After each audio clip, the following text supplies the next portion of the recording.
Down. What's up, everybody?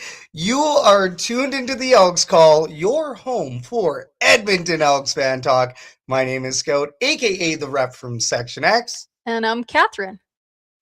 Sorry, I'm no dropping AKA that. anymore. No more AKA. We are coming to you live on Shotgun Sports Network with the replay airing exclusively on Edmonton Sports Talk. It is our first official episode of season 4, 2026. Welcome back, everybody. Welcome back, Kathy. Thank you. This show has not been the same without you. It's been a while. It's been a minute. You've had a little off season yourself here, which is great. I think everybody needs to recharge your batteries. So it's been lonely around the studio. Yeah. Very lonely. Well, we're back. You're back. You're back. We're back. The Edmonton Elks are back. Rookie camps are starting up, and this is going to be a really exciting season premiere. Can't thank everybody enough for joining us today, tomorrow, whenever. Please make sure you hit the like, subscribe, and favorite buttons to show some love.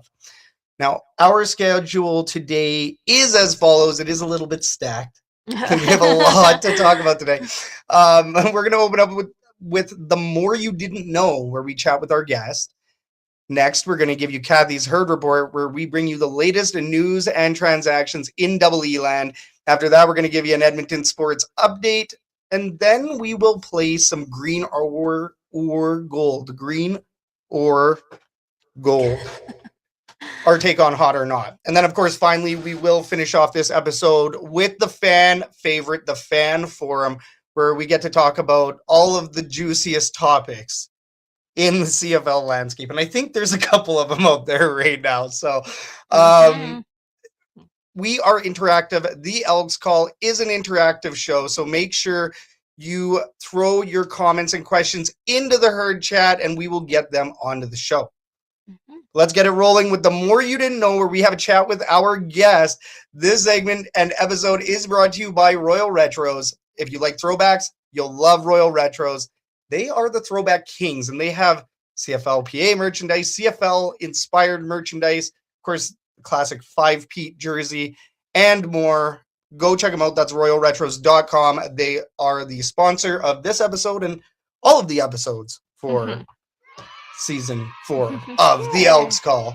But without further ado, please welcome to the show number 18 wide receiver for your Edmonton Elks. Ladies and gentlemen, it is Austin Mack. What's up? Did you say, hold on. Number 18? Are you going with that? That's wrong. What are we at? No, that's wrong. We're at number 3. Number 3, baby. Number 3. Oh, that's right. Did you, because you switched it up for this year? Yep. We were 81 time before, but now we came over to number 3. It was one of the spots open. So thank you. No, I went off of the Elks graphics that they had done. That's on me for not checking the numbers. They don't have. Austin here doesn't have a jersey just yet. You know that he's gonna with the new number. Oh, but you guys, were you in town for the photo shoots? Oh yeah. It's there. Yeah. So that's on me. See, that's on me. That's on you. Dang. No, it's okay. It's all good. Starting off season 4 hot. Oh man, can't thank you enough for joining us tonight, even despite my lack of number knowledge here. But man, we're super stoked to see you suit up. Excited to be here. Oh man, viewers, once again, if you're watching live, please be sure to throw your comments and questions into the herd chat, and we will do our best to get them onto the show. All right. We're going to tell the Austin Mack story here in this first half of the interview. We do like to get to know our guests. Your story starts in a town called Fort Wayne, Indiana. What was your first major sports memory or the moment that started you on the path you're on today? Fort Wayne, Indiana, small town. Indiana, mostly known for basketball sport, right? Football isn't really so much of our sport. But, for me, I was always a 4-sport athlete, man. I played everything, didn't matter. I was just always kind of naturally talented at a lot of things. And It was my freshman year. I'm actually at one of these camps. You know how they do 7-on-7 now? It's like AAU for football, right? And I go to one of these camps, and I bombed one of the top DBs. I was supposed to be going to like a Miami of Ohio or a Toledo, and they're like, who's this kid, right? And just always have competed, but that was like one of the biggest kind of moments of like my career that kind of shifted me as a young player, to then eventually like 2 weeks later getting the first offer from Indiana University, and then it was just took off from there, as a young athlete, especially in the football role. Did you have any idols growing up? Larry Fitzgerald, man, that's the big idol right there. One of the reasons I wore 11 in college. Fitz, legend, Cardinals, right? That guy Yeah, held it down big time, and it's a great idol to have. Yeah, amazing, and that brought you like great, that kind of mentality and being a four-sport athlete. That must have really propelled you and gave you a different mentality, let's say, when it came to playing these sports. yeah.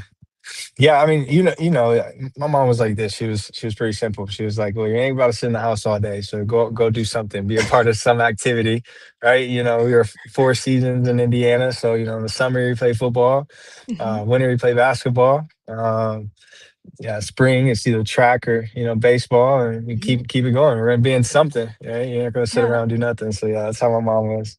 You know what? I like that. That's especially nowadays. We have two young kids, and it's really easy with all the screens and everything to fall into that. Yeah, And for it sure. seems that nowadays schools are not pushing that so much. I mean, they're still in an elementary school and it's just recess, right? So I really wish that they would push a little bit more of the sports, even, at that age. But let's bring it back a little bit to when you went to high school.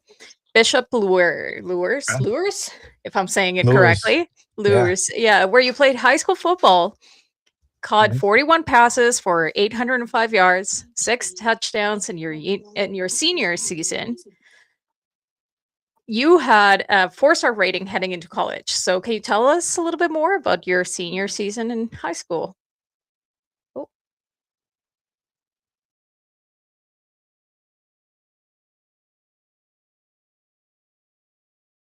I Oh, think we're losing you a little bit. I hope it's not us. oh, oh, There you go. oh, he's back. There you go. Just I'm clicking on it. Can we get him back on the show? I'm trying. And I'm there we trying. There go. you go. Hey, I'm Hey, back. we can officially say it's the return of the Mac. Okay, that's He's been No, no, no, waiting for no. that one. I'm for sure gonna pull over. Can we pull over? Let's finish. No, I gotta make sure I don't get it in, Edmonton, right? Like, come on, guys. I don't know if the Wi-Fi is good here. Um, sorry to cut it off. Did you get my running back stats that senior year? it was over Oh, 700 rushing yards, right? Yep, yep, yep. So like crazy story. It's like fourth game of the year, and the starting quarterback he tore his ACL. Yeah. It was Wow. awful. It was like, what am I supposed to do? yes. So they put me everywhere. They put me at running back. That's insane. And I mean, to be able to I think they switch were over like that and put up over 700 rushing yards on the fly. Like we're like yeah, on the were fly. you were Never you played in my doing life. I was going to ask, were you a running back at some point in your football career Never previous to played in that? my life. Never Uh, played in my life. It was just like, yep, all right, get back there. They're pitching the ball to me. It's crazy. But senior year was senior year,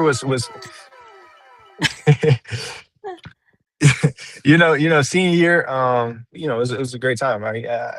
For any athlete that gets to experience like senior year in high school, Mhm. it's like the epitome of your high school, occasion. So we weren't that good. We were okay. Once my quarterback tore his ACL, I was in a small school, but it was just the memories that you got to be around and be around those guys. I was already committed to Ohio State, so um, I wanted to graduate early, and so what I had to do my senior year, a lot of people don't know that I had to do this, and it's just goes to attest to, I think, a lot of the mentors and people I've had around me, but we wanted to find a way to graduate early.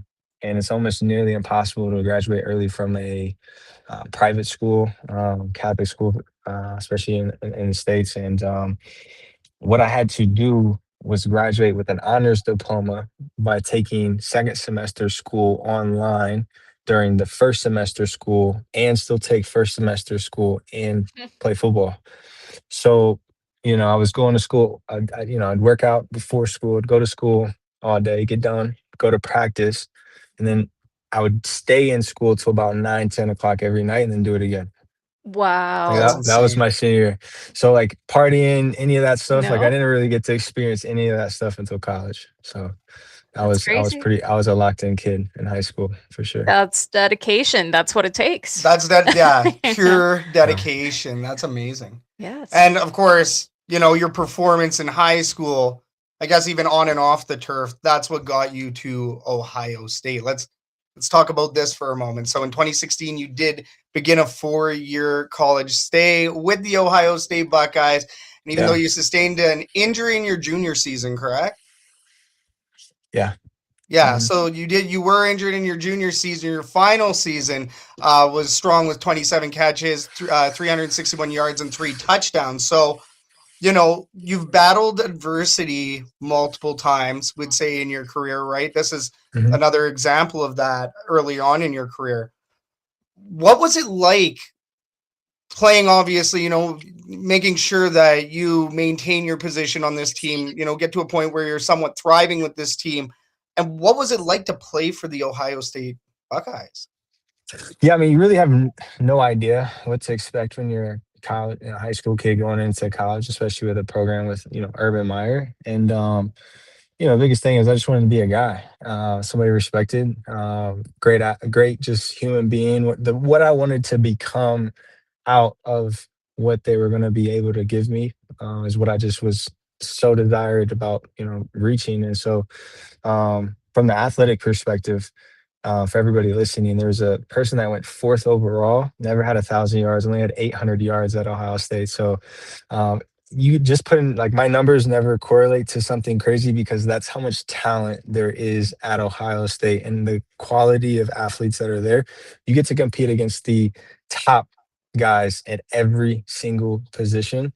And what that just prepared me for, the resilience, the determination, just the drive to win.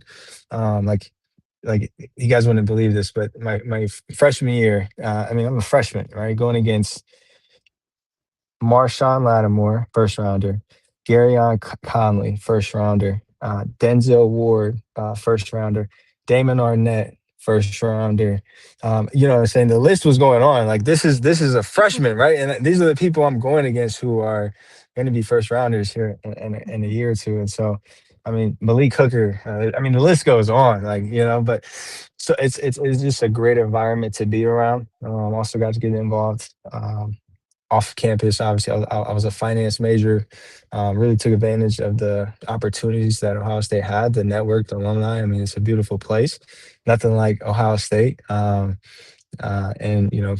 nobody likes to talk about that terrible uh, of a state that's a little bit up north. We don't want to mention them, but outside of that, beautiful time. Beautiful time. Oh, I love it. That's lovely. And I mean, everything that you went through there in Ohio State and how hard you work clearly, paved the path for coming out of college.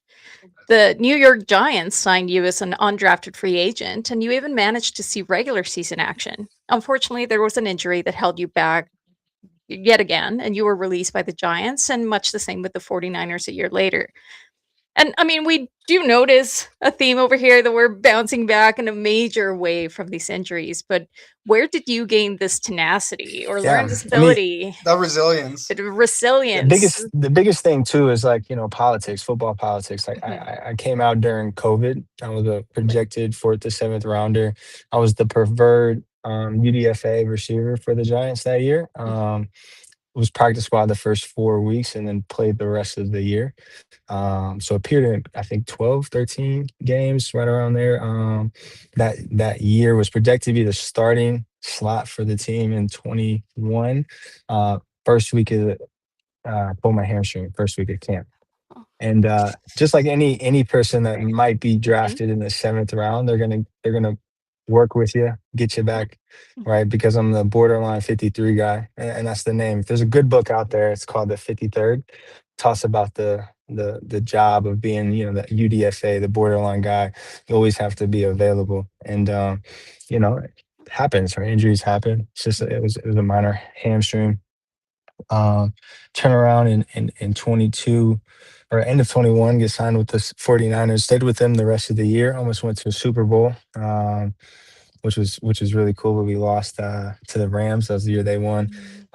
Follow back, it's the second preseason game we're playing in Minnesota. And then, like you mentioned, on a deep corner route, I re-pulled my hamstring. Obviously, same situation, right? They're going to release you because you haven't, they're not have nothing paid into. It's politics. You got to be available, and so um, that's more anything. You could stop, you could quit. Um, Found an opportunity. Had no idea about the Canadian Football League, and next thing you know, I was in Montreal in 23. Right. Um, that year, that off season, got with a guy that really kind of helped me figure out what was going on with some of the issues I had. And more than lines just kind of really fixed it. That's the year I had in 23, and then 24. Politics ran back into it with the Atlanta Falcons. I had a couple things I could have chosen. Could have continued. I had a call to go to the Miami Dolphins right after Atlanta. Decided to go back up north. Like the love of the game, to play Canadian football. Seriously, and the fact that I'm a little older. I had two girls, another one on the way. Like, to build a family, it's a little hard when you're trying to live a nomad life in borderline 53 man. In the National Football League, and your sanity and peace is important. And so the time that I've had up there, I absolutely enjoyed the game, and so decided to go back up and give it a shot. And you know, some things have just been unfortunate. Like, I think that year got hurt in practice. Last year got rolled up on really bad. Like stuff that's like really out of my control. That have kind of caused an issue I had in the Grey Cup last year. So some things that just you kind of have to deal with the game of football. But more than anything, just excited to what's to come. Like, really, really excited. Well, and it's the reason why we mention this is because of that resiliency factor, right? And when you come back so much harder and stronger. You're a beast when you come back to the turf in any capacity, right? Especially after an injury. So let's say, with your with your debut in the CFL, your quote unquote rookie season in the CFL, you finished that season with a Grey Cup and a ring. Now, do you have to ask, did you know much about the CFL before signing with the Montreal Alouettes? I was 101, I think it was 110 or 101, and a touchdown in Grey Cup, by the way. No, I didn't know anything about the CFL. I had to actually do a bunch of research. People were telling me, "Yeah, dude, it's like arcade football." I'm like, "What?" Yeah, you get to run, all these things. Have no idea. So yeah, definitely had to do a lot of research early on. We hear it often, right? It's not like the CFL is extremely popular down in the states. It's like arcade football, as you've described. Yeah, That's hilarious. I love that description. yeah, I love that. Yes. yeah. It's Um, it's it's it's it's it's surprisingly, it's growing. The notoriety, there's a obviously with the competition with the UFL. I mean, there's a lot of guys that are getting exposed to it, and they're realizing, like, this is an actual league. Like, this is pro Mhm. football. And that's one of the reasons why I love it. Like, it's still pro football. There's people that have played in the Canadian Football League that are in Canton, Ohio, and that's this game has been around actually a little bit longer than the National Football League. So Mhm. there's some things that are, that there is respect here. It's pro football, so it's fun to be around.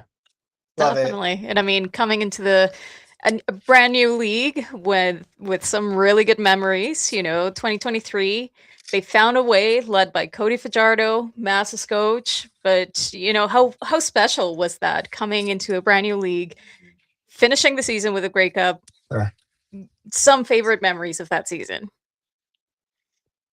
Oh, I mean, get what I've done. I've done a lot in my professional career. Won a lot of Big Ten championships. I've won a lot of big games. Winning a Grey Cup, I mean, there's nothing that is compared to it so far. Like that was by far the greatest accomplishment in my athletic career, by far. Like um, to be on that team, like that team was awful. And to be what we said that we were going to do, and then flipped it around and somehow won that game. I mean, it was definitely a great year to be a part of, for sure. It was a great game to watch great too. game to watch. Yeah. Mack balled out. I Yeah. mean, Oh, we don't, yes. like we said, we don't have the exact stat line. I should have grabbed it, but what's that stat It's line like again? 103, it's like 101 or 3 for sure. Touchdown. Yeah. Oh, I'm mad I don't know myself. On the spot. I do want to get to some fan comments and questions because Yeah, I don't let's want do to. I don't want to take up too much of Austin's time, and we'll save some of our questions for bonus. I'm just glad the Wi-Fi is good over here. I definitely It feel looks it's like it, good. man. Holy cow. It looks good. We do have a comment over here by John. Cell service in the wild just sucks as you're traveling. So they understand and appreciate. But Yeah. yes, let's take a look. We also have from John just a quick comment. Can't wait to see Mack on the field this season and what he brings to the Elks. People are excited. That's 100. Yeah. Yeah, I see here from our good friend Chris Agar. Question for Austin.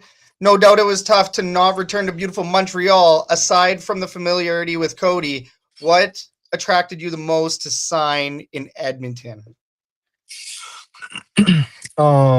I'd say the biggest thing is the opportunity. The way that I got to come into the league, Montreal was losing 2 big time receivers that they had, vets. There was a lot of open spots in the room.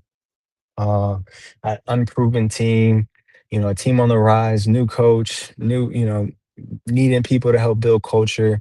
And so being able to go into that environment and help build that culture and shift that, I mean, that team's going to go on a dynasty run as long as, that quarterback over there stays healthy. And to be a part of that was phenomenal. And I see that same thing here.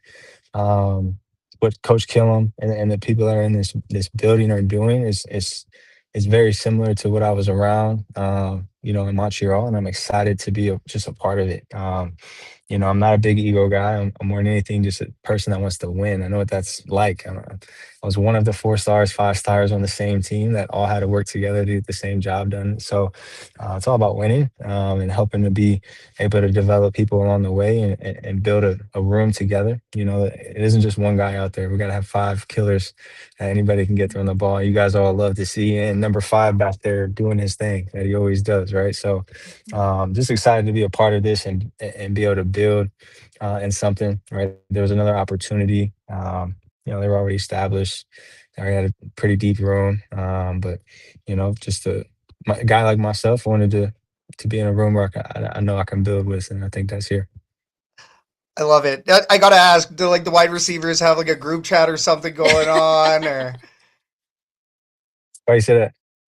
No, you guys got a group chat or something? Are you guys already For sure. trying to mesh up and trying to get the chemistry going right away? Oh, for sure. What's crazy is I know a lot of these guys in the room, which is awesome. Like obviously Kayon, played with Kayon.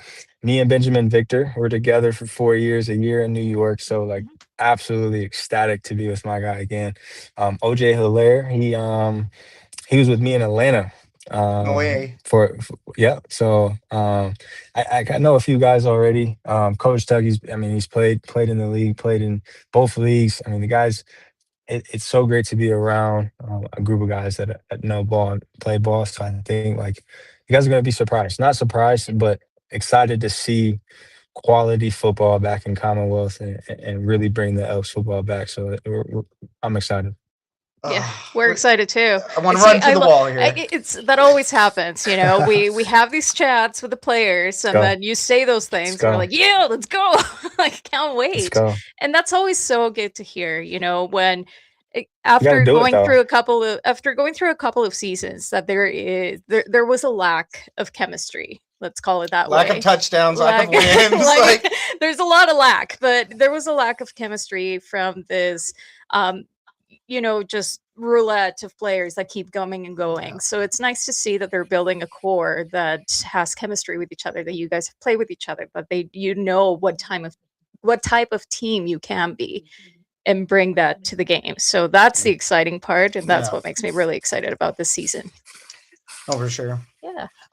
Let's answer get Pierre's question onto the show. How does Edmonton's offensive system compare to Montreal's? Is this going to be a major adjustment for you? What's crazy is actually Jordan. That's our offensive coordinator. He worked under Jason Moss. He learned a lot. So a lot of the systems actually pretty similar. And you guys are putting the right people. Last year you guys were building a lot of greatness. This year they made the right moves to bring the right people here. This offense should have 3,000-yard receivers. You should have 1,000-yard rusher. Like, that is what this system does and is. And we just need to make sure that we go out here and play hard-nosed football. And that's the biggest thing is identity. That we need to build and culture. I know they have it, and that's why I can't wait to just help bring it and help amplify it. Oh, so excited. Oh man, no, it's and it's great to hear too that it isn't like, I mean, this is a system that you're somewhat familiar, like you said, Jason Moss, J Mack, they have that familiarity. It's interesting, especially hearing your connections, hearing about your connections with the other wide receivers, these guys that you have touched on or touched with or tagged with over your career. It like you said, it's going to help build that three-headed monster. We should have Justin Rankin getting a touchdown every game sort of deal. Like, what this should build. They kind of have their marching orders. The organization has their marching orders, and this is a year for the Double E to return to greatness. So it makes us really excited. No pressure, Austin, or anything. It's not like the fans are throwing any massive pressure at you. Pressure is a privilege, and I accept it all. I promise you that. Love it. You know what I mean? I love it. Oh, man, so good. We have just a couple more questions here for you, and then we will let you proceed forward with your night. We are, like we just said multiple times, we are extremely excited to see what you do on the turf. But before you hit the turf on game day, do you have any superstitions? Do you have any special eats that are, a must eat before a game? What does your traditions look like on game days? Yeah, from my wife's perspective, it's hilarious. Because I hate getting messed with. Like, I'm like, leave me left alone on game day, especially like up until right to the game. But I gotta eat breakfast, and I wake up super early, and people are probably like, why don't you sleep in? And it's like, no, like I gotta wake up early. Same thing I did all week. I'm waking up early. I'm gonna go on a nice walk, and I'm gonna grab me a coffee, and then I go eat breakfast somewhere. Like, that happens every single time. I'll get back. I'll make sure I stretch, roll out. And this is assuming it's a late game. I do a walkthrough every single time they threw the entire game plan. Then I take like a 2-hour nap. Then I put that shit on. It's time to go. It's time to go. It's time to go. Love it. I love it. The nap, naps are really, really popular with athletes because, you guys obviously work out a lot and burning calories and XYZ, but you're also waking up early and locking in. Like, how early are we talking? 7:30. Okay. Yeah. I'm glad it wasn't like 4 a.m. because that's a little a little intense. No, that sounds great. But just for the sake of getting to know you a little bit more, perhaps a little bit outside of football, if you weren't playing football, what do you think you'd be doing right now? Entrepreneur, business guy, for sure. Finance, something in finance, financial industries for sure. But entrepreneur. Yeah, matches with your degree. Degree in finance. Like it. Well, we do have one last comment over here from Game Day Baby. Can't wait. Double E Mack attack baby. Let's go. Let's go. And Pierre does have one more question here. If we could squeeze it onto the show. Let's do that. Pierre does ask, do you want to be known as a possession receiver or a deep threat guy? Yak. Y'all ever heard what yak Yeah. is? You know what yak is? We love some yak yards around here. It's a yak. YAC. Yak King. I've been a part of 3 receiver rooms, never not been number 1 in yak. And that's what I want to bring here is a known for catching. Doesn't matter. I'll catch a hitch. I'm taking it to the crib. I'm gonna catch a go ball. I'm gonna post. I do it all. Just Love it. put me in the right opportunity. Go watch the film. There's not something I don't do on the football field. You guys are gonna have fun. I'm gonna have fun too. It's day 1, boys. Let's go. Y'all got me hyped. Y'all got me hyped. Let's get it. Oh man, so good. Yak yards, yeah, and I do believe that, even when the media was talking about what you do, yak yards, it's what it's all about when it comes to Austin Mack. I mean, that's something, we need some yak from Mack this year, and I have a feeling we're going to see it. So I'm super excited. We aren't going to take any more of your time. Where can our viewers and listeners find you on social media if you want to divulge that information? Austin_Mack11. Absolutely. You guys can follow me on Instagram. Excited. Let's do it. Anything I can do. I love to be a part of the community. Did a lot in Montreal. Love to give back and thing.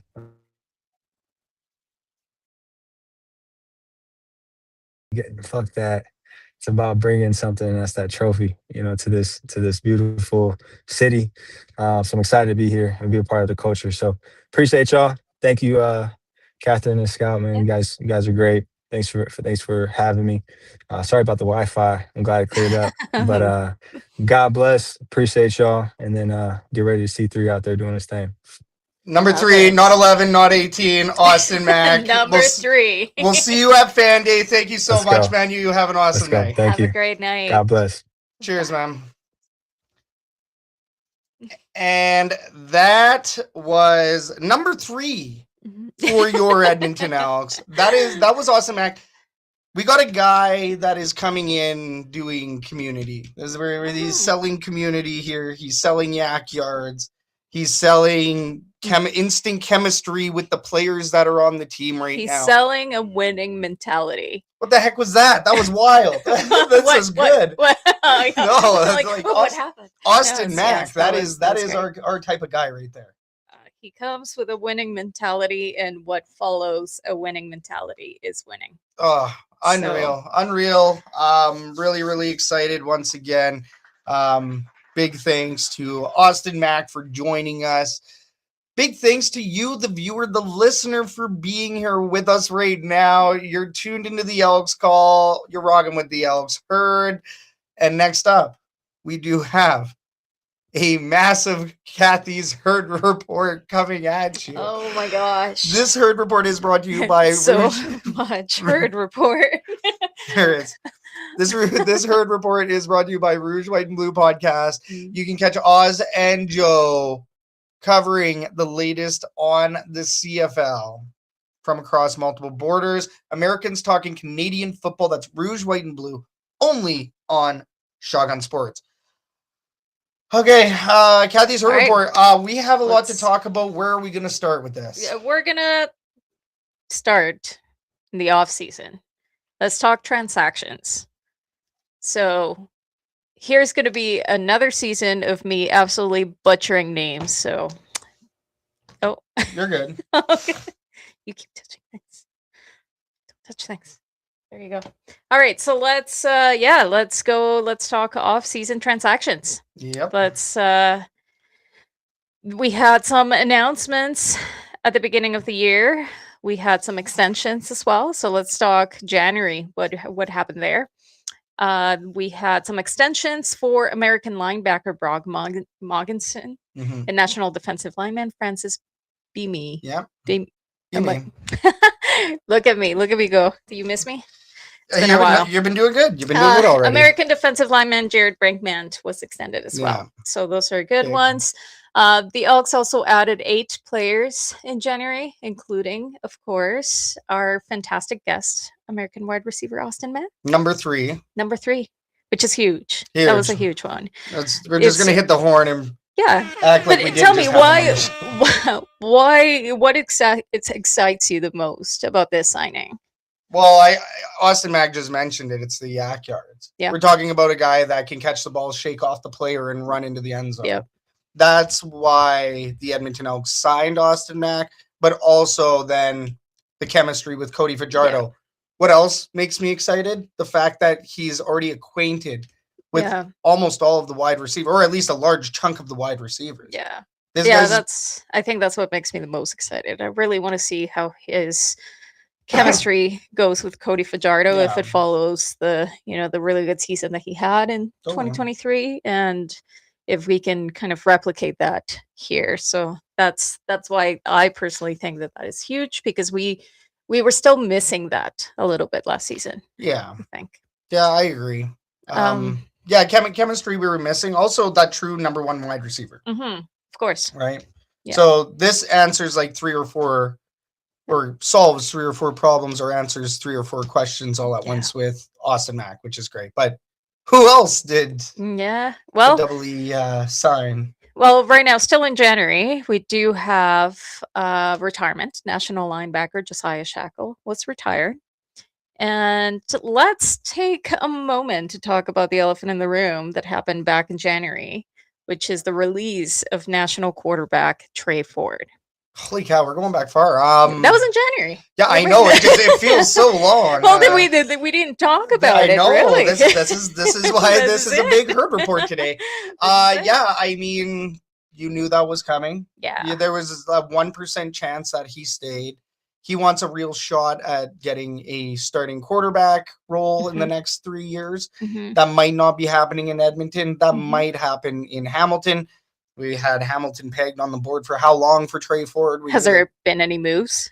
No, but Levi Mitchell is still QB1. Yeah, of course. So I mean, that's what we were wondering, right? If he is released, where does he go? Yeah. Especially if he's looking for a QB1 position. Like there's not enough teams in this league for that to happen, really, with the amount of talent that there's still in the rosters, right? So yeah, they're gonna Hamilton's gonna develop him as their style quarterback. Has he been signed? Oh, he's signed for 2 or 3 years. Okay. 2 years, I believe. Couldn't remember. That happened a while ago. But yeah, I mean, personally, I think that was a win-win. I always said that for the Edmonton Elks and for Trey Ford. Well, it freed up a lot of money. 100%. And like, we have a QB1, and I think that relationship is just not going the way that it should have. And for the sake of the team and for the sake of his development and where he wants to be in his career, it was probably the best move. So I wasn't mad about it. I mean, disappointed a little bit, sure, but I wasn't mad. But yeah, let's jump to February, where the Elks made some moves before free agency. American defensive back Shalon Garnes and national fullback Jacob Plamondon were extended. Yeah. American defensive back Kobe Williams was signed. Huge. That was a good keep for the Elks. However, they did lose a couple of big names as well. Tanner Green retired. That's a sad one to see. I mean, he's been with the team forever. Yeah. That's definitely a sad one that you don't want to see it. But I mean, it's understandable, especially after a specific, a certain time. But it's expected. But it is sad. And the other sad one is American defensive lineman Jake Ceresna having his rights transferred to Winnipeg. Those suck. Yeah, I don't want to see it, but I think that one was kind of expected. Yeah, Jake Ceresna, even though he has been a cog for the Double E for so long, the problem is price versus performance. And when you go through an injury, theme of the day today, when you go through an injury, it's on you to bounce back. Yep. And Austin Mack has proved that he can bounce back. Yeah, Jake Ceresna usually does as well. Last year was definitely an off year for him, but I mean, the Edmonton Elks also aren't looking at taking more chances. Yeah. The Edmonton Elks, that's why they, of course, replaced Jake Ceresna, or, well, maybe not necessarily replaced, but that's why they brought in Malik Carney, which you'll talk about in a minute. Yeah. A few players became free agents. Notable names are Kel Smith, wide receiver Stephen Dunbar Jr., global punter Cody Grace, Jonathan Kongbo, linebacker Michael Broderick, and defensive back Devodrick Bynum. Yeah. So, I mean, so those are some really big names that we had on the team as well. So, Yeah, Michael Broderick, I want to say maybe was a former. I don't know if it was a first rounder, but he was drafted by the Edmonton Elks a couple of years ago, or quite a few years ago. Unfortunately, hasn't really found his way to solidify a spot in that linebacking corps. And I mean, how can you blame the Double E when we have, Niles Morgan kind of getting bounced out of a spot because of injury. Austin Mack, unfortunately, we didn't get to say it when he was on, but your best, that's the saying in football, is your best ability is your availability. That is. Yes. Being healthy will 100%. always supersede, most things. Like you gotta, if you're available, just like he said, right? If you're that 53rd guy, if you're that guy on the fence, you got to be available at all times, and it makes it hard for certain families and situations when it comes to players in the NFL, and hey, even technically, I guess, in the CFL. But agreed. American offensive lineman Martez Ivy was also released. Then just over a year ago, we were asking Ed Hervey how important was it to extend Martez Ivy. Well, that's what happens. It changes year by year.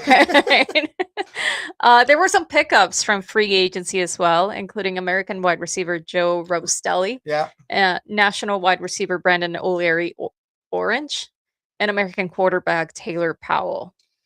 Yeah, and also, do you have Malik Carney in there? It's coming. I'm pretty sure. I'm pretty sure. Maybe. No, Malik Carney was also a major signing. We also had Coulter Woodmansey. That was a major signing. Brendan Bordner. That was a major signing. Both of those two offensive line, I believe, right? Jordan Murray as well.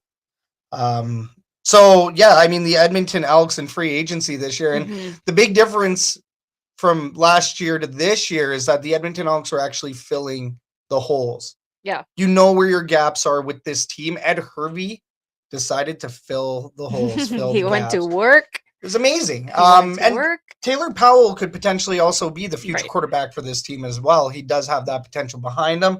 Obviously, Ed Hervey is going to bring in jobbers for training camp this year, like he always does. Yeah, I think there's like 5 or 6 quarterbacks right now. We usually see that every year. So we'll see how training camp goes. March and April, they added 6 more players. American defense back Ladarius Tennyson, Ike Brown, and Jeremiah Walker. American wide receiver. Whoa, that's a name. Ifeolua Adeyi. Oh my goodness, that's going to be a bad one to say. American running back Rashawn Baker, and American offensive lineman Cam Carter. Now on to May. We had the CFL draft. You had a CFL draft watch party. So you already talked about some of these, but let's review the selections first. First round, 3rd overall, linebacker Dariel Jabome. Yeah, and Jabome also, I believe, played for the Double E back in the day. Or years ago. So that's an exciting one. It is a linebacker, which I thought was a bit interesting considering how deep the Double E are at linebacker. But Ed Hervey also said that he wanted the best player available. This is it. So Dario is going to be the guy. Let's keep going with the selections. First, 2nd round, number 12 overall, defensive back and linebacker Benjamin Sangwa from UBC. We had a 2nd round, number 19 overall, defensive lineman Wesley Bailey. Moved on to the 3rd round, number 21 overall, wide receiver Carter Kettle from the UFA. That one's a good one. That one's definitely a good one. 4th round, number 32 overall, offensive lineman Spencer Walsh. 4th round, number 35 overall, linebacker Justin Pace. 6th round, number 50 overall, offensive lineman Chris Bashula from the University of Calgary. 7th round, number 58 overall, quarterback and wide receiver Eloa Letendres Reginbald That's a mouthful. quarterback, wide receiver. Did get to see him at the combine. Yes. Saw him perform out there, and yeah, he was doing some interesting things. Yeah. Oh. 7th round, number 59 overall, offensive lineman Matthew Juden from the U of A. We did have 2 global selections with kicker Jesus Gomez and defensive lineman Jeffrey Mba. Yeah. I love that. I was looking that up and I saw that last name and I'm like, I love it. Mba. However, so far, there have only been 5 national pickups from the draft class, including Carter Kettle, Justin Pace, Chris Pashula, Elua Latin dress Reginbald. I wonder if that's going to fit in the jersey. But in Matthew Juden. So these are the players that are signed, right? Those are the yes. Yeah. There have been. I haven't checked today if there's been anything new, but that was from yesterday. Based on the transactions list, those are the 5 from the draft that they have signed. They also signed defensive lineman Darian Newell, which was the Elks' top selection from last year's draft, and linebacker Junus Larry, who went unselected in the 2026 CFL draft after being invited to the National Combine in Edmonton last March. So far, once again, that was yesterday. I haven't checked today to see if there's been any changes, but yeah, so far they only have those 5 from the draft and then 2 extra pickups. Darian Newell too, because he was our draft pick last year, and he had that PED incident where he wasn't able to sign right away. He might be an instant impact guy. Like, he's going to be bringing competition to this defensive line. So that's also maybe why Ed Hervey didn't bite on many defensive line in the draft, or drafted defensive line in the in the 3rd overall pick, but the 3rd overall pick, but the 1st round. Sorry. Yeah. So yeah, with who is it that you were? Oh no, we no, haven't seen that about that Dariel Jimbone. Are you still expecting him to be signed?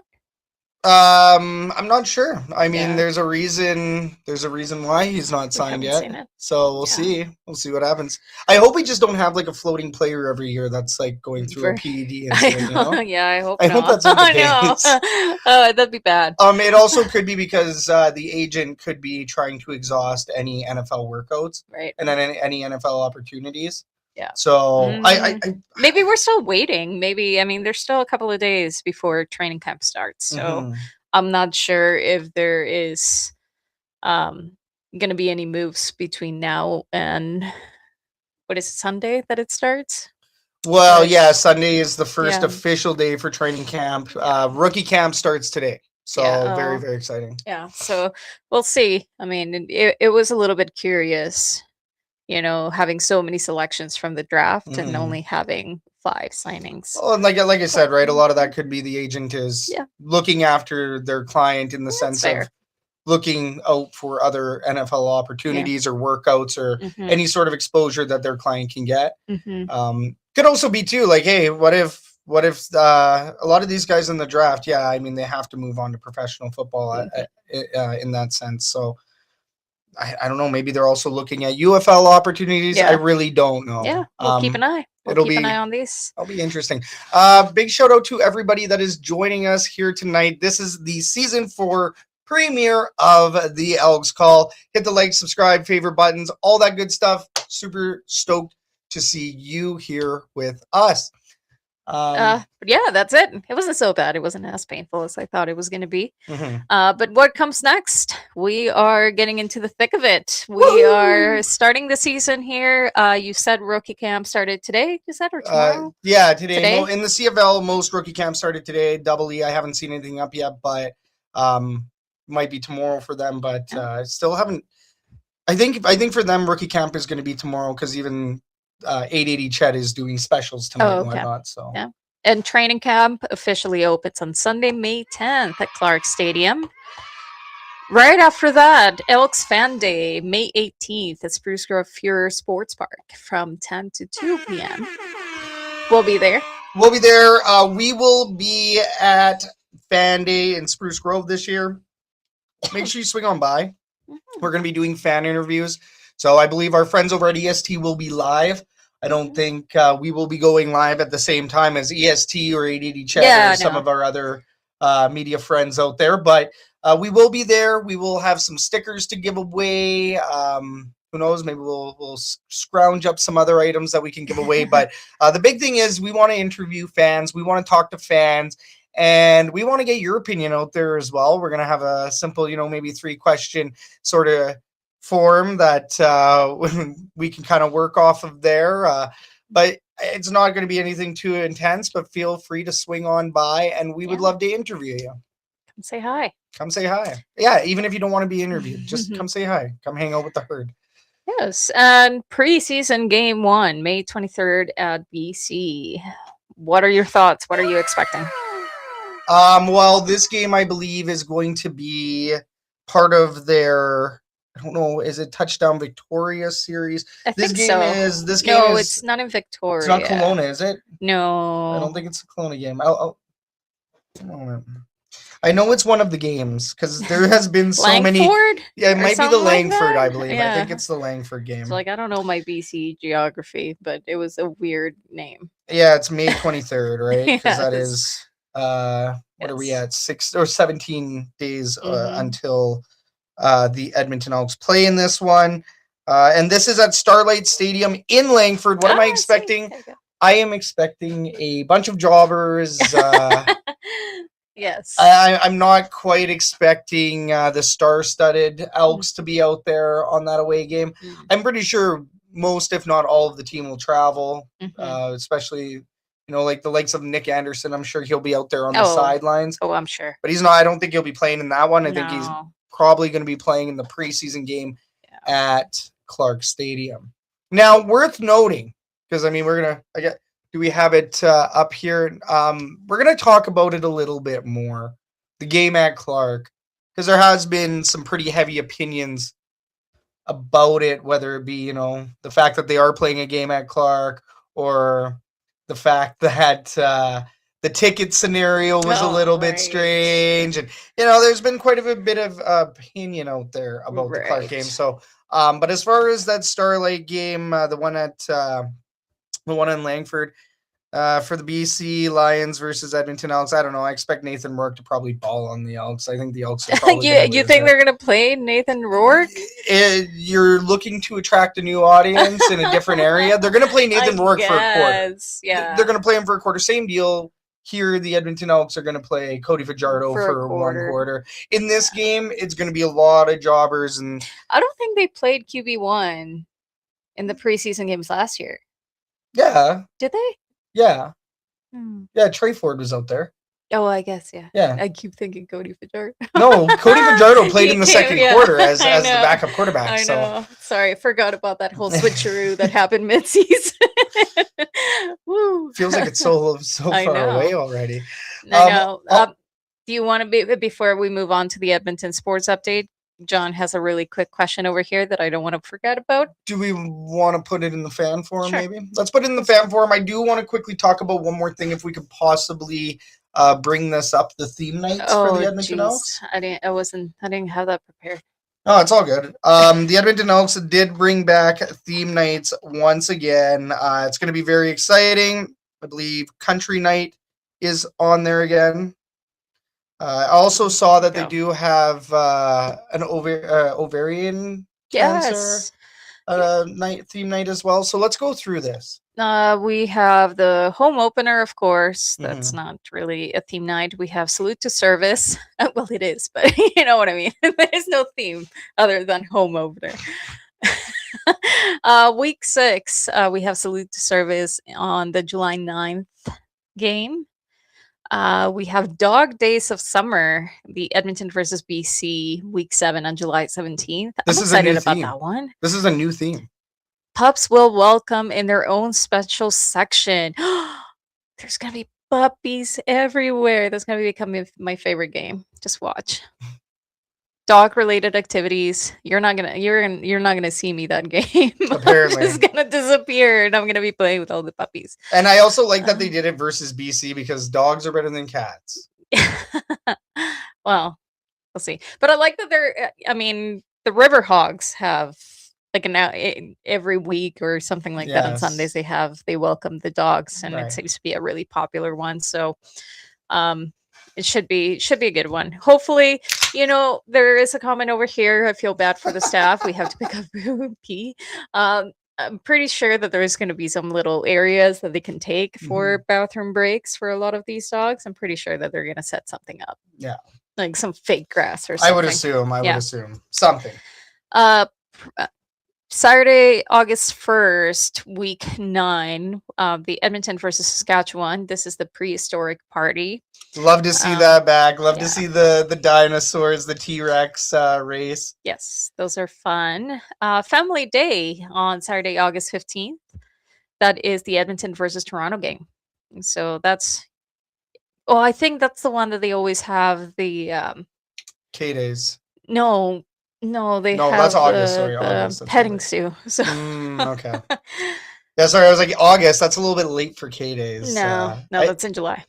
We haven't seen a K-Days tickets in a while, by the way. Just like to point that out. Well, no K-Days theme this time around. Friday, August 21st, Country Night. That is the Edmonton versus Winnipeg. I feel like that should have been a different game for a Country Night. There's only one Calgary. Of course, yeah. You can't do that one, but maybe Saskatchewan. I don't know. Yeah, Saskatchewan.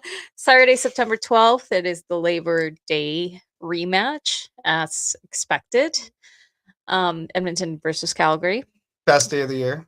Saturday, September 26th is the Indigenous celebration. Yep. That is also a good one. They also have they have some really good entertainment.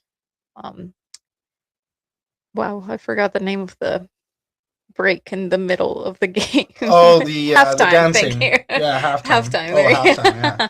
I thought you meant the traditional dances. Yes, they have that during halftime. Yeah. I forgot the word for halftime. Traditional Indigenous dancing. Also, hopefully the elk head, the Indigenous elk head by Conrad Plews makes its return once again, makes an appearance. I'd like to see that. Love that Indigenous Elks logo. That's sick. Yeah.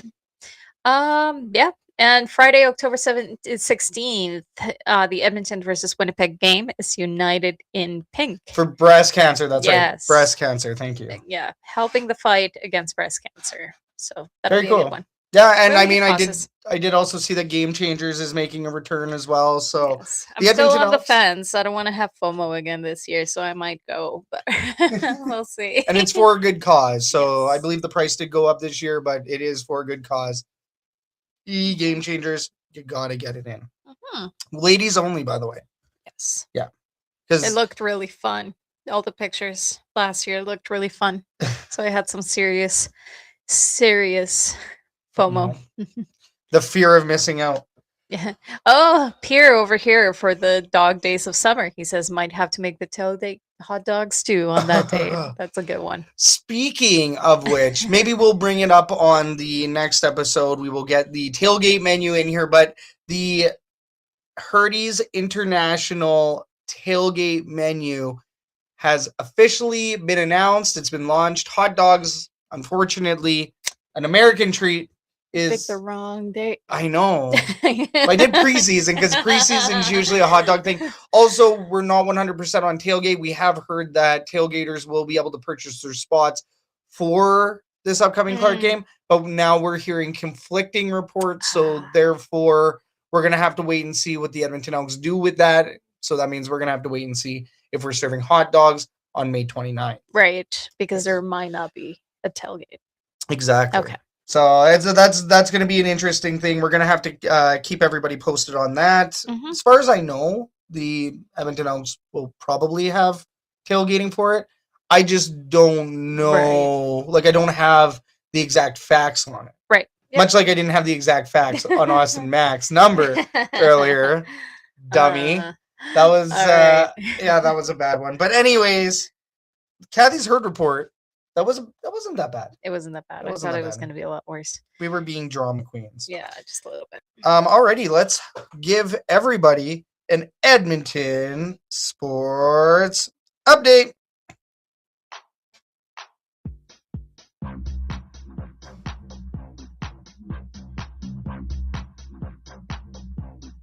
Thank you. You saved me on the dance because I'm just zoned right in here. There might have not been any music to Might have dance not to. been any music. Once again. Oh no. Well, here we go. The Edmonton Elks start rookie camp this week. Newcomers will go through testing drills, practices, and more as they try their best to make the team. Training camp will officially kick off this Sunday on May 10th. Check out the action in person at Clark Stadium.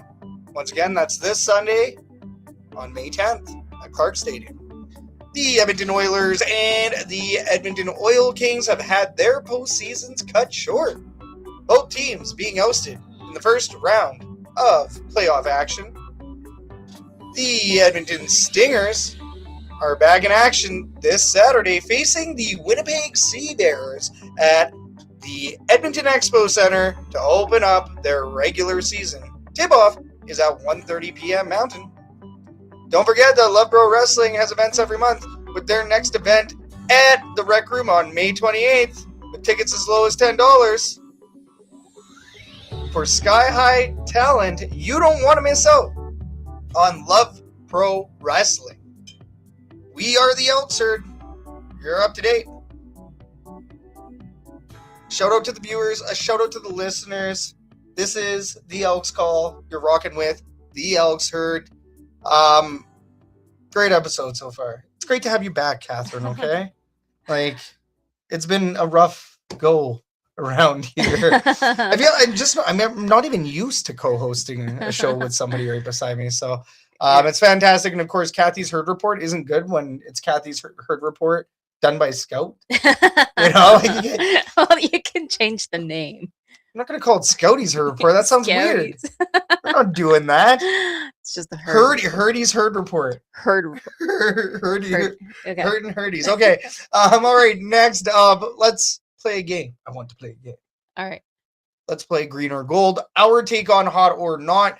Green or Gold is brought to you by Lather.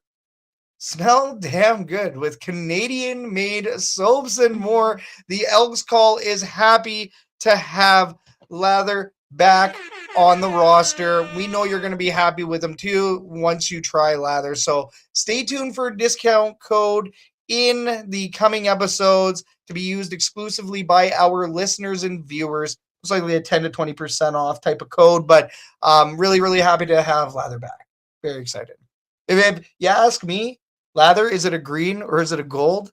I'm going to say gold. Lather is always going to be a gold in my box.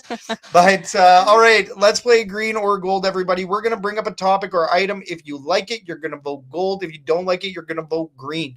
Herd chat, you know what to do. Blow it up.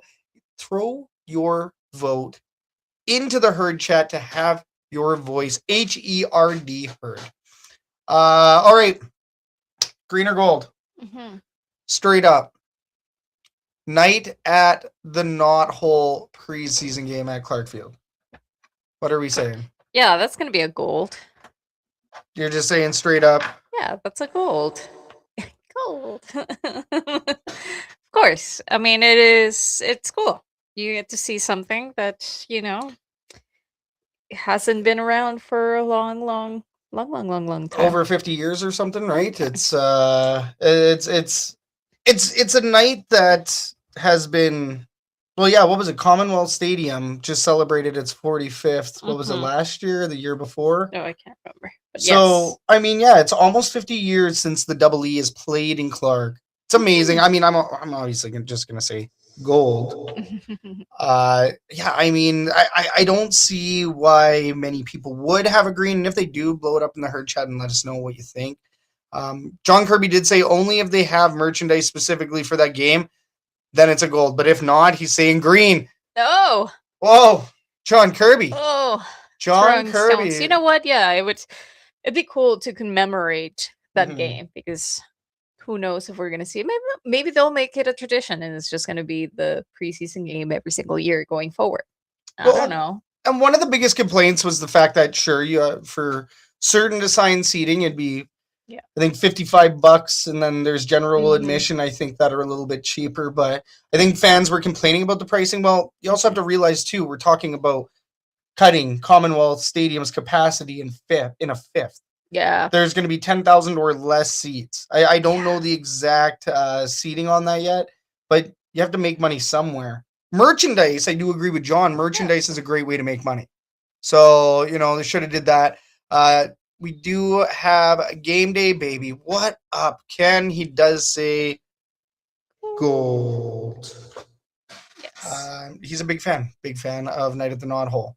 But yeah, pricing and I guess merch could be a reason why you would say green. Personally, I'm very excited that I finally get to go to Clark to see a game. I've seen the Elks or the Eskimos practice there on multiple occasions. So, yeah, I mean, it's that part of it isn't exactly new, but it will be really cool to see that building in a CFL setting. Crazy. Okay, next one will be regular season starting in May in 2027. So we're not talking about the playoff format yet because we are going to get to that in the fan forum. We're talking about regular season moving up to May. Is that a green or is it gold? Do you like it or do you not?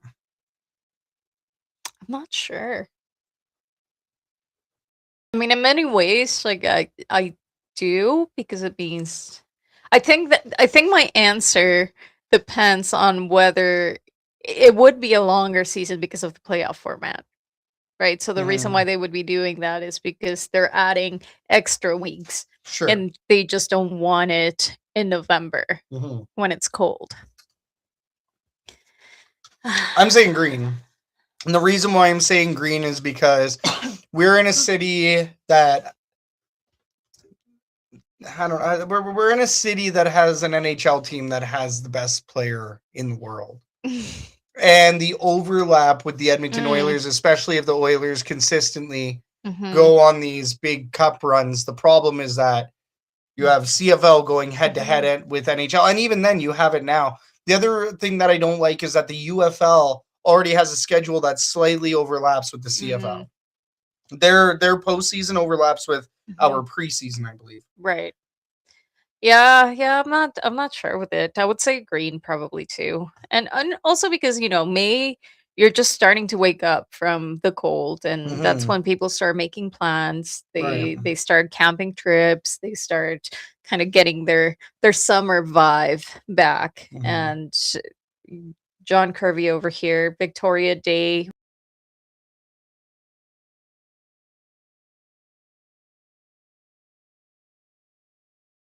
So, what happened? Oh, we back. But yeah, May 2-4, right? May 2-4. Yeah. So May Long is one of those ones, especially because people are itching. Like you said, people are itching to go camping. I need to go camping. I need to go on a trip. I need to do this. I need to do that. I feel like it would be pushing the CFL. I mean, I know we always complain and we're like, is it June yet? Is it June yet?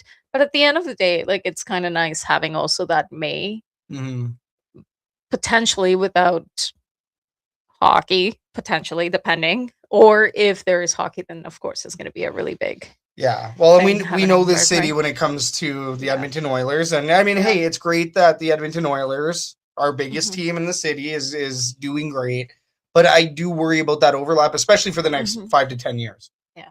Right. I know that the Edmonton Oilers are always in a push to be a Stanley Cup team, so it's and then of course the other thing too is like, I don't know. I think that with the UFL schedule as well, like I had mentioned, it's a little bit too much overlap. And especially when the CFL is trying to get more football fans, having two football leagues going on at the same time isn't exactly the greatest either. Jamie Fadoon does say here in the herd chat, he says green on starting the season early. We also see here game day, baby, gold. Wait, sorry, buddy. Gold. The sooner the season starts, the better. And Ken, it's it sounds great on paper. It sounds great on paper, right? Yeah, we'll see. But we may not have. We don't have a choice, right? Did they make the announcement that that's what's going to happen? Oh yeah, totally. Yeah. Oh okay. Yeah, this is right from. So you better like it. Yeah. Okay. Yeah. Ken's already in a positive mindset. So I wish I was more like Ken. We also see here Blake 3622, which I believe is Blake Milton of Canadian Football Fanatics. What up, Blake. He does say, Scout and Kathy, welcome back. Man, thank you so much. Really, really appreciative. It's nice to be back. It's nice to have Kathy back. It's not the same doing this show without her.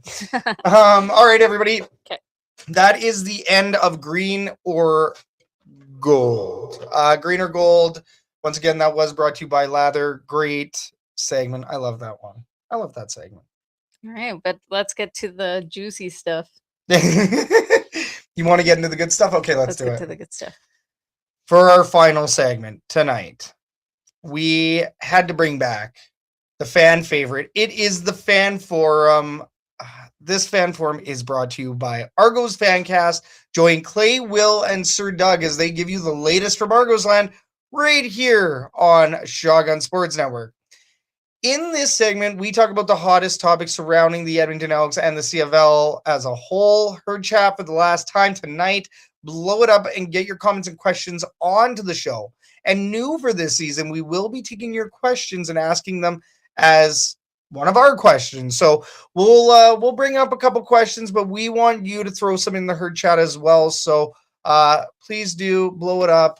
Let's have some fun. All right. Question number 1. Playoff changes. Question number 1, playoff changes. The CFL has announced playoff rule changes for 2027, or format changes anyways. Instead of 6 teams making it in, 8 teams will be competing in an extended postseason during play-in rounds. Now that we have all digested this information over the last week, we've all collectively done a... Let's take a whole week to think about this.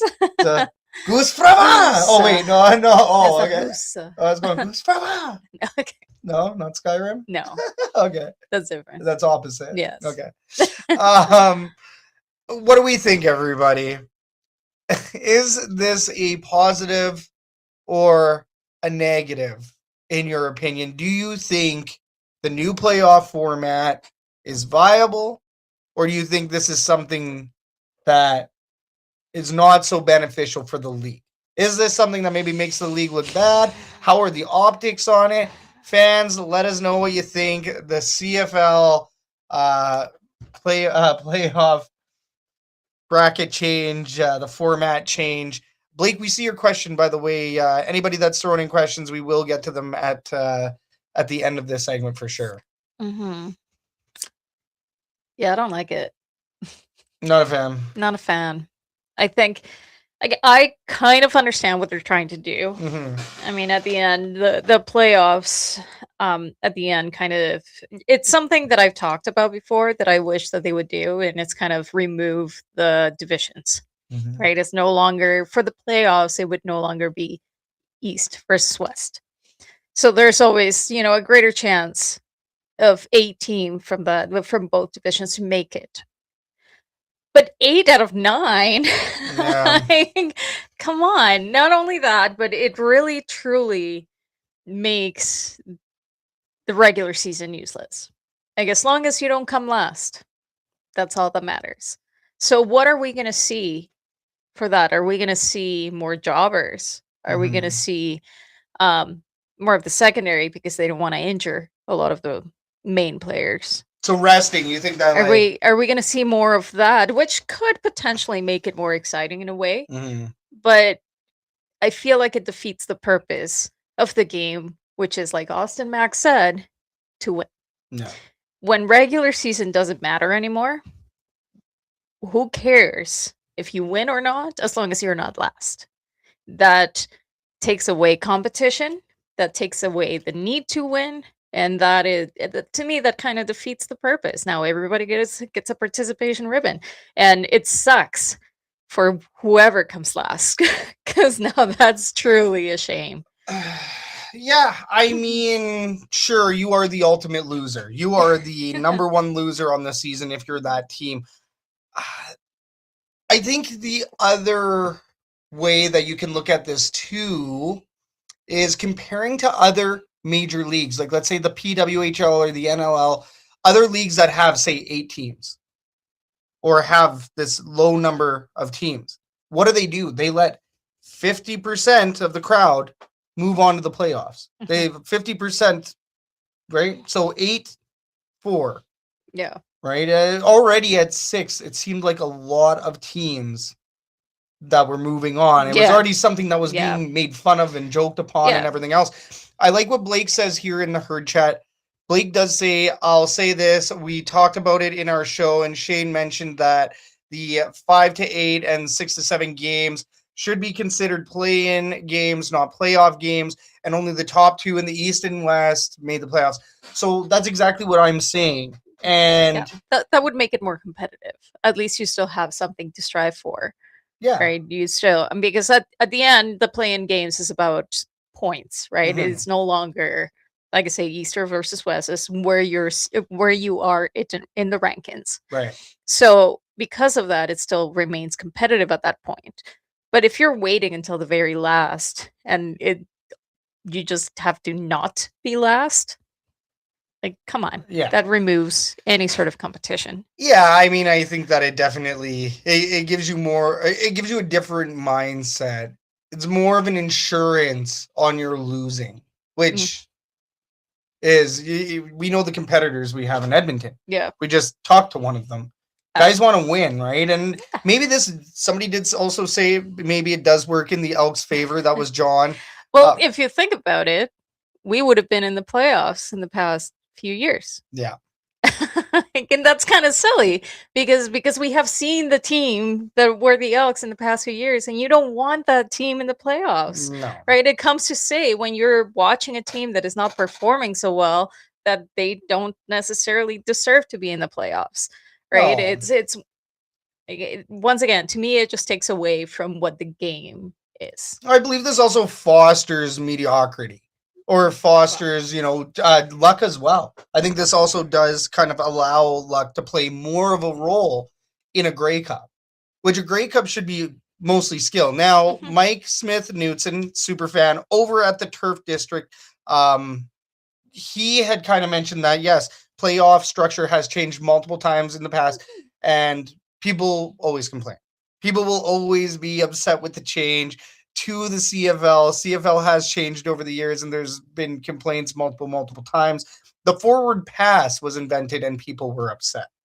And look at how great the forward pass is now, right? Also, I do want to mention that Blake, I want to say that the show that he's been on is the 13th Man podcast or 13th Man football show, I believe, on Wednesday night. So I want to say that they just ended up filming themselves. So yeah, great show. Go check them out. Blake also does say that the last place team should wear a special crown next season. Oh gosh, you See, you know what? To Mike's point, superfan Mike, like I understand that there's always going to be change, but I always feel like change should always be made for the better, not for the worse. Totally. When it comes to a competitive game, why are you making a game less competitive with a change, right? Just so that we get better playoff crowds? Well, okay, so no, the rationale on this, and Stuart Johnston has talked about it. The rationale behind these changes is that, look, the CFL teams are broke. Look, the CFL teams are money. broke. They need money. How do you generate money? You invent a win. Awesome. Mack already swore tonight, so we're good. But you invent a playoff game, and by inventing this playoff game, you guarantee home revenues for an extra game. No. So, you know what's going to make money? New teams. More teams. More teams. Well, so, in this kind of, like, if you're going to be making moves like this, in my head, when this came about, one of the first questions that I asked you is, like, is there going to be an expansion? Yeah. Because that makes sense. Well, so this is what sets it up for expansion, but here's the problem with this is why would you do it now when you don't have that 10th team in place? Yes. And then, because even then, let's say 2 teams not making the playoffs looks a lot better than only 1. Yeah. Everybody's going to make fun of that last one. We better not be last because that's going to be, they're going to make a special trophy for that one, I'm sure. I would assume. But I don't like it. John does mention that Winnipeg's not broke, but they are only one of 2 teams that really profited or turned massive revenue last year. So, Well, and or what's the year going to happen before. if they keep losing? Well, eventually they may end up going the same direction as the Double E one It day, happens. right? And that's my point. What brings in crowds? Winning, not a lame league that gives participation ribbons. Crazy. You are on fire here right now. Okay. I love But, it. I love it. anyways. Yeah, I mean, her chat continuing to let us know because this is like a massive conversation here. Game Day Baby says, "Do not like it. Does Makes not the like it. CFL look bad." That's how we feel. A And little you bit. know what? And this is how I know that people think this is dumb. Today, I was in my Muay Thai class Yeah. talking to one of the ladies that I go that doesn't watch CFL Mm-hmm. necessarily. She may go to a couple of games here and there, but she's not like a hardcore fan. She's not always Right. tuned in. And she asked me today, "What do you think of the new rule changes?" Like, that's how you know that people are talking about this. And it's not even necessarily in a good light. No, but here's the thing for the CFL right now, bad media is good media. And I do Mm. wonder if Stuart Johnston keeps on seeing these rule change announcements as like a media fire starter, right? Yeah, but when people are like, "Oh yeah, that's dumb, hey." And people don't even watch CFL football. People that don't watch, people that don't go to the Mhm. games, and they already have a negative impression Right. based on news that are going around that it's actually getting picked up. Like, that's not doing the league any favors. No, but yeah, you're right. You're right. And it's not good that, non-watchers or casuals, Casuals, yes, 100%. casuals are kind of speaking up on those kind of subjects, such as, the playoff format changes or even the rule changes. Because when the rule changes happened a year ago, I want to say, wasn't it around a year ago? Yeah, It a little was- bit less, but yeah. Yeah, it's still a little bit It's last year. little bit concerning, right? Mhm. It is concerning. Yeah, we'll So- see. We'll see how it goes. Jamie Fadoon does say that he likes the new playoff format. Right on, Jamie. John, CFL app. Yeah, I think the CFL app scenario, that's going to be interesting to see if it ever launches. We're hearing August now. So I think, what was it, August for either a feature on the website or an app. But the CFL hasn't been moving very fast on the tech side at all. As we know, the CFL.ca website was supposed to be working. And in the middle of us doing our live draft episode, I'm trying to get the draft tracker, and their draft tracker crashed. No. So I had to go to like 3 different sources. Well, I mean, obviously I was watching on the TV as well, but instead of having that draft tracker right there and being able to get more information, I was scrambling around, clicking all over. So, yeah, I mean, the CFL has some work to do here in Stuart Johnston's vision. We'll see if it pans out. Yeah. I'm not going to sit here and be like, oh, I'm not renewing, or oh, I'm not watching CFL anymore. Oh, I refuse to watch other games other than Double E. You know what? I'm legitimately curious. Give it a chance. I'm legitimately curious to see if it's going to pan out the way that he makes it sound to Correct. be. Right? But let's see. If you're proving everybody else wrong, or whoever, doesn't have necessarily a positive thought regarding this, like, sure, prove us wrong. Right? That's my mentality. Yeah. If you're gonna bring things like that, like such big changes, prove us wrong. Yeah. Make us see that it was the right move. But if it wasn't, it's gonna cause an uproar. I think that's gonna be way worse. Yeah, no, you're not wrong. Blake also does say, if the app happens before I get married, I'll be shocked. He also says that he's not getting married anytime soon. Not even engaged. That was a good one, Blake. I like it. That was good. I mean, know how you feel. Yeah, Crazy. very. I just hope we get the goddamn app. All right, question number 2 here at the fan forum. The FIFA World Cup may not be coming to Edmonton, but as a finalist city, we will be getting a FIFA send-off Team Canada football soccer game at Commonwealth Stadium. So the Elks will be displaced. They will be practicing over at Clark Field until the game until after the game due to a turf to grass conversion.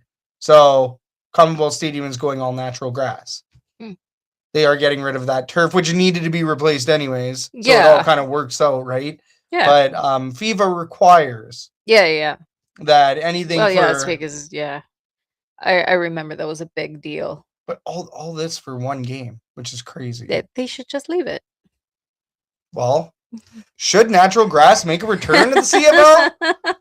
Should we see natural grass on our CFL turfs? That's going to be like a total waste of money if they have to change it. They have to change it back to fake. Well, turf. You shouldn't have to if you just maintain it. Is there other stadiums right now that have natural grass? CFL stadiums?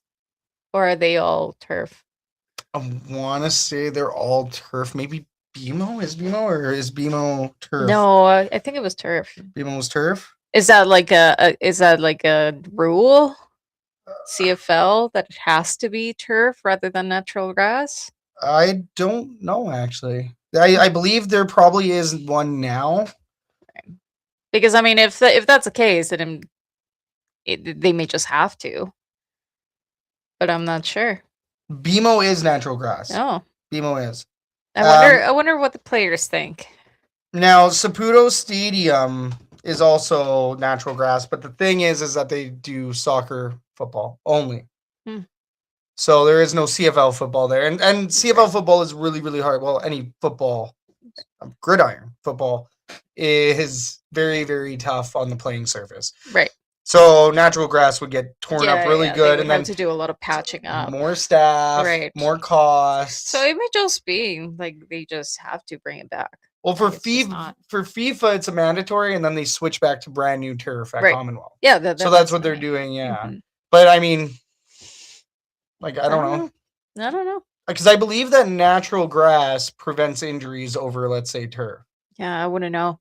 I think that'd be an interesting question to ask players. Like maybe just privately, because I mean it might be a little controversial. How about the next player that we have on the? Do you want real grass or not? Because I don't know. I really don't know. I myself, like, I'm not an athlete. I don't play anything on a turf or on grass, so I really personally don't know if there's that much of a difference. I really don't know if it's a mandatory thing for Commonwealth for football. Like, maybe there's a lot more to it. Well, no, it would be preference for Commonwealth because it's a city-owned facility, and the city doesn't necessarily want to spend the money on maintenance people. Yeah, that's true. So the most cost-effective thing to do is to throw in turf, right? Yeah.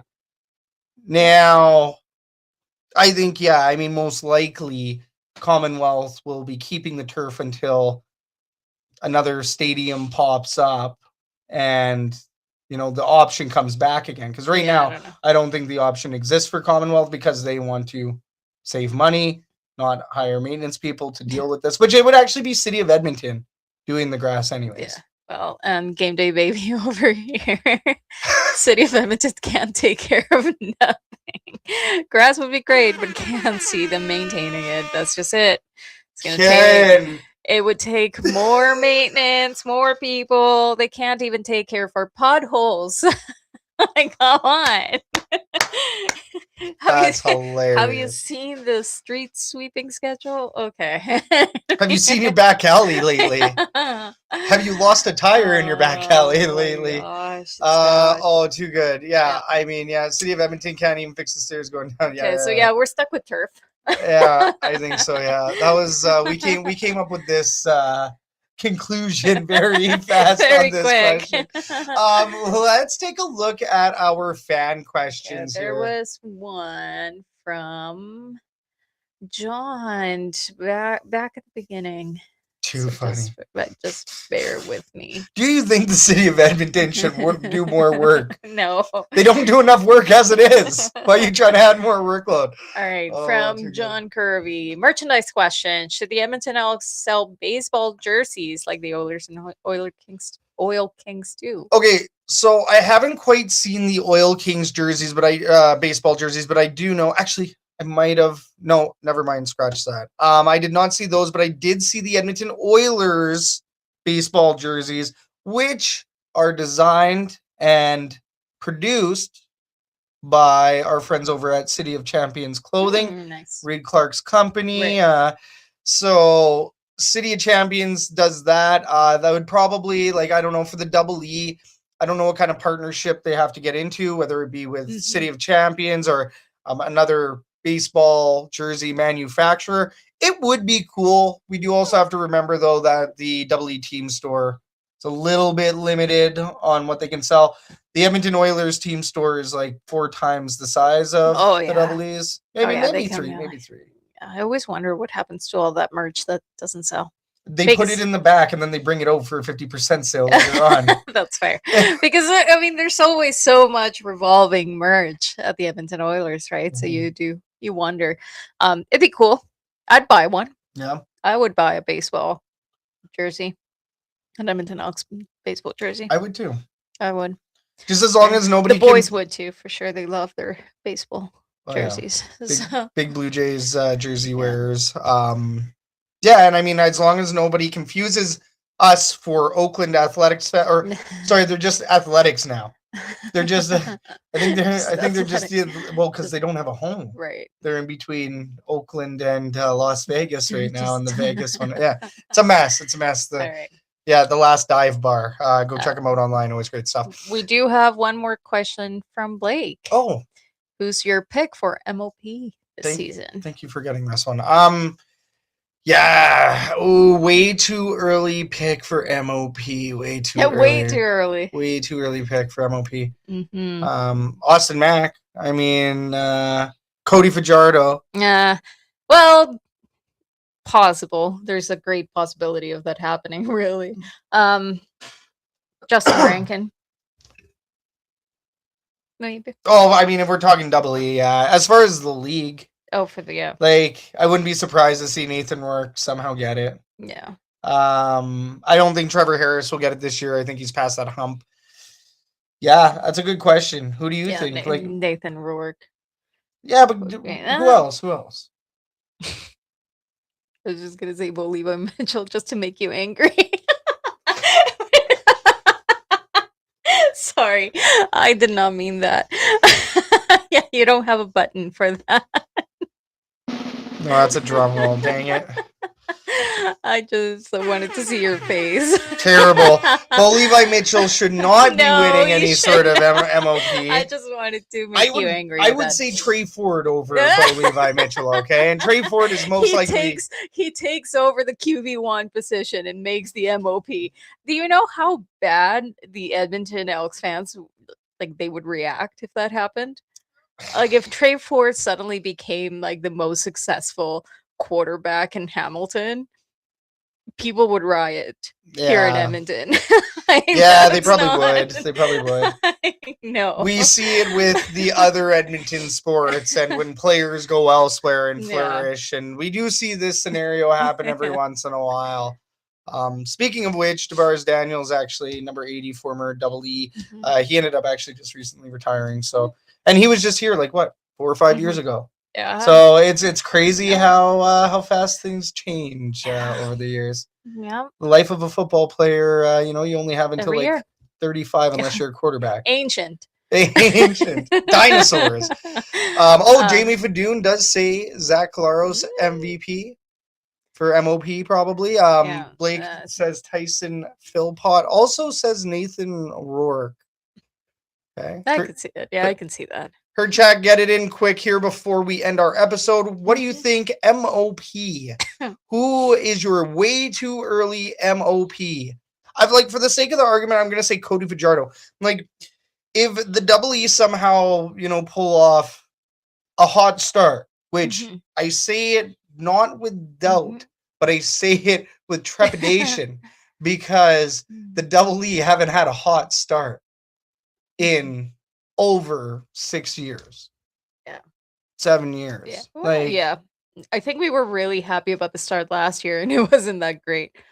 No, but I think we saw no, because it was better than the year before. I think we saw a win within the first 4 games, which was like it felt like a miracle. Yeah.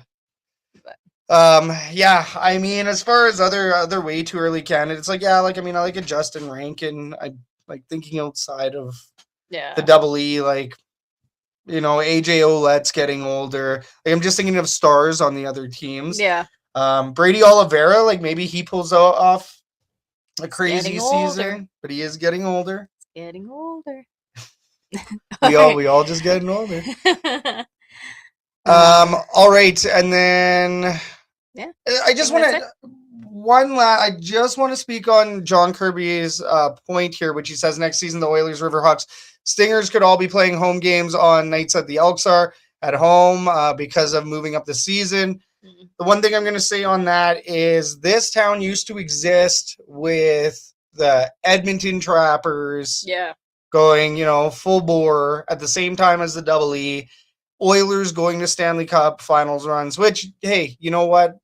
Might not have necessarily went right down to the middle of June back then, but our great sports teams have all kind of competed against each other for spaces. There is more to do in Edmonton now. There are more sports teams. So yes, the competition is there, but the Double E need to do better in this city. The Edmonton Elks need to give people a reason to get their asses down to Commonwealth Stadium and to go watch the team.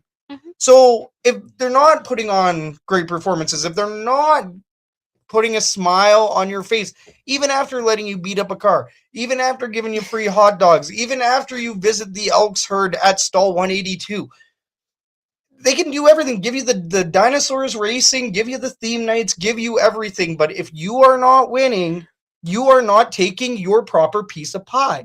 And the piece of pie is out there for the Double E. So I know that we do talk about it with the competition and cross competition against the other sports teams and leagues in this city, but the Double E does not have an excuse. Yeah, you can't make that an excuse. You can't hang your hat on it. Do better. Do it. Nobody cares. Do better. That's the saying of the day. Somebody's been making it famous lately, but I think it was a hockey press conference. Nobody cares. Do better. Nobody cares. Do better. Nobody cares. Work harder. And I mean, that's where it's at. I mean, I'm not too worried about any other teams or any other leagues and where their attendance is at and where their home games are at or whatever. The Double E just need to win, come out to a hot start, get a hot start going off the top, come out of the gates with a hot start is what I was trying to say. But let's get it done. Like bring the fans back to Commonwealth Stadium. Whoever said that got fined $15,000 for that. Yes, they did. That's exactly what I was talking about. The Barrie Colts, I believe. That was a Barrie Colts scenario. That's funny. And then true though. I mean, nobody cares. Somebody had to say it. Nobody cares. Do better. Nobody cares. Work harder. Jamie Fadoon also does say the Edmonton Elks need a player on a beer can like Winnipeg does. That would be some good marketing out here. Yeah. Justin Rankin every time. It's like. Yeah. Well, I mean, you get that. Did you have were the players, the Edmonton Oilers, on the Canadian cans? No. No, I think it was just branded, like it was orange, but not the players. Yeah. Well, because what happens if you print a can and then all of a sudden the player gets traded? What do you do? You never know with these teams. Never know. Just change the dye on the can as you're printing it. I swear this guy played for this team all season that's long. why I don't want to get getting names on jerseys is always iffy. But, so is tattooing players' names on you. That's also iffy too. I don't know. Some people do it. And like that, we have made it to the end of today's episode of the Elks Call Season 4, Episode 1. Wow. Big round of applause for Catherine being back. How about a big old round of applause for you, the viewer, the listener, you who ride with us here at the Elks Herd and the Elks Call. Shout out you. Hit the like, hit the subscribe, hit the favorite, hit all of those good buttons. We greatly appreciate it. We do want to give away a jersey at 500 subscribers on our YouTube. And I think we're about 4 likes away from 1,000 on Instagram. So go hit us up over there too. How about a big old shout out to Austin Mack for joining us today? That was an amazing interview. Obviously, if you've made it to this point and you haven't seen Austin Mack's interview, go check it out. I fumble his jersey number and everything, and he gives us amazing time and responses. So makes you want to run through a wall or through your own phone screen, TV screen. So thanks for coming to the show, brothers and sisters and everybody in between. My name is Scout, aka the rep from Section X. And I'm Catherine. We are the Elks Herd. This was the Elks Call, and we can't wait to see you all again soon. Cheers, everybody. Have a great night.